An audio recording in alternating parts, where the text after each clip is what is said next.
देखो, कन्या होना कोई बुरी बात नहीं है, एक बात बताएं, बल्कि लड़के कन्या होना सौभाग्य की बात है, बिटिया होना सौभाग्य की बात है। क्यों?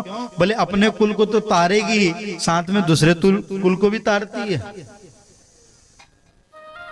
लेकिन कुछ मर्यादाएं होती है जिसके कारण आज शायद बच्चों को बुरा भी लग जाए मेरी बात, तो अपने तक है, रोटी कम खा लेना, क्या दिक्कत। कुछ मर्यादाएं होती है बच्चियों की। अच्छा एक बात बताओ, मैं आपको लोहे के छड़ दूंगा, कहां पर रखोगे? अरे बोलो जायसवाल जी, कहां पर रखोगे? मान लो लोहे के छड़ मैंने आपको दे दिया, आंगन में रखोगे। और कहीं में कोहिनूर दे दिया तो कहां रखोगे?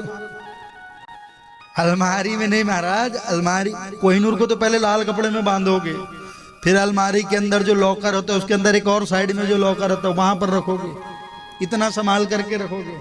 तो ये जो लड़के होते हैं ना, ये तपने के लिए बने होते हैं, और जो बिटिया होती है वो भारत की कोहिनूर है, इसको घर में सुरक्षित संभाल करके रखा जाए, उचित है। अब वो बराबरी करें कि भाई तो जाता है, लड़के लोग जाते हैं, हम भी जाएं, तो भैया आप कोहिनूर है भारत की।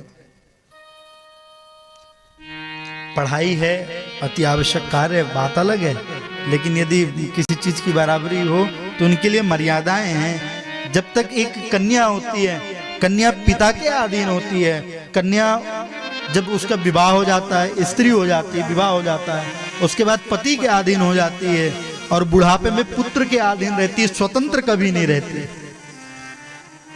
नारी कभी स्वतंत्र रह ही नहीं सकती। शादी से पहले पिता के अधीन, और शादी के बाद, विवाह के बाद पति के अधीन, और बुढ़ापे में पुत्र के अधीन। और वो कहे कि हमें स्वतंत्र रहना है, तो महाराज ये बिल्कुल अनुचित है। अब वो कोई कहते हैं ना, वो क्या ढोल गंवार शूद्र पुष्णारी सकल ताड़ना के अधिकारी, तो क्या इनको पीटा जाए? बोले पीटा ना जाए। ताड़ना का अर्थ क्या है? बोले इनको अपने अंकुश में रखा जाए, बंदिश में रखा जाए। और वो भली ठोकते रहते, उनकी बात अलग है, ढोल, हाँ, इनको बंदिश में रखा जाए। वो भी ठोक करके कोई उनको ठोका नहीं जाता, उसको कसा जाता है, अपने बंदिश में रखा जाता है।